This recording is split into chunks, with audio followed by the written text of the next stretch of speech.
Hey everyone, hopefully all of you are doing well. Today we're going to be making my ginger sesame chicken lettuce wraps. By the end of this video, you'll know how to make your very own chicken lettuce wraps in the comfort of your own kitchen, and it'll be restaurant quality. So let's get started. Let's start off by making our sauce first. We're going to start with some hoisin sauce and some fresh grated ginger. Hoisin sauce is basically an Asian barbecue sauce. And to that we're going to add some rice vinegar for some nice acidity, and then we're going to follow through with some sriracha sauce. Next we're going to add some sesame oil, and a little dab of sesame oil will do, not too much. And then finally we're going to add some sesame seeds, and then finish off with some honey and just give that a mix. Don't worry, for the exact measurements to this recipe you can go to gdseasoning.com. The recipe link is in the description below. Now you can just let the sauce hang out over medium heat on the stove while you prepare the rest of the ingredients.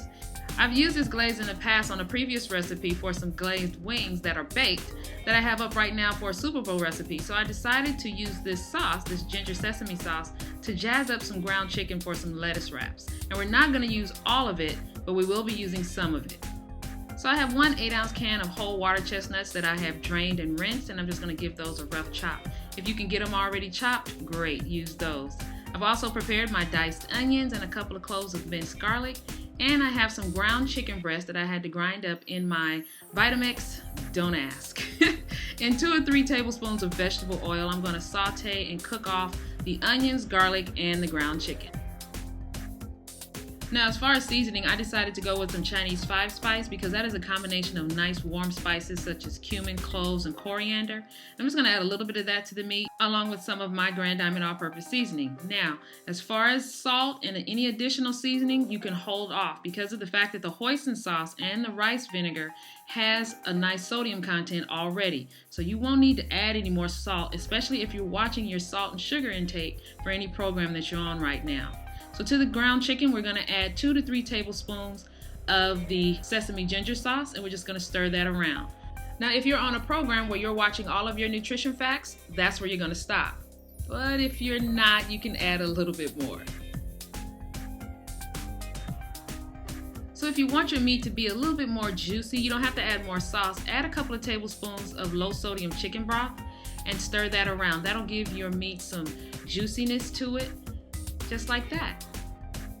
Finally, I'm just going to add our chopped water chestnuts, stir those in, and our ground chicken is ready.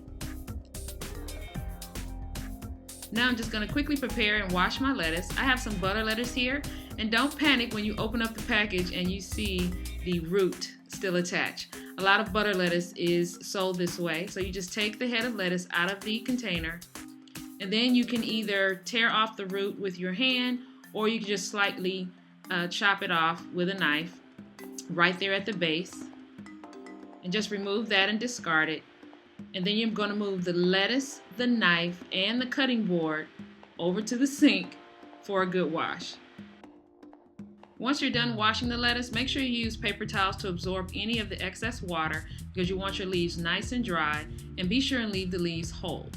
Now all you have to do is take some of your ginger sesame chicken and place it right on your lettuce wraps. To top everything off, I chopped up some fresh green onions and just sprinkled those right on the top of the lettuce wraps. In addition to that, you can also add some shredded carrots and some freshly washed bean sprouts. Just as an extra tip, I wanted to show you guys how to store your leftovers or prep for lunch the next day. I have an airtight container, mine just so happens to be microwavable, and then the lettuce I put in a Ziploc bag with a paper towel inside to absorb any additional moisture or water, and you put it in the refrigerator and you're ready to go. Be sure to check the description box below for other healthy recipe alternatives.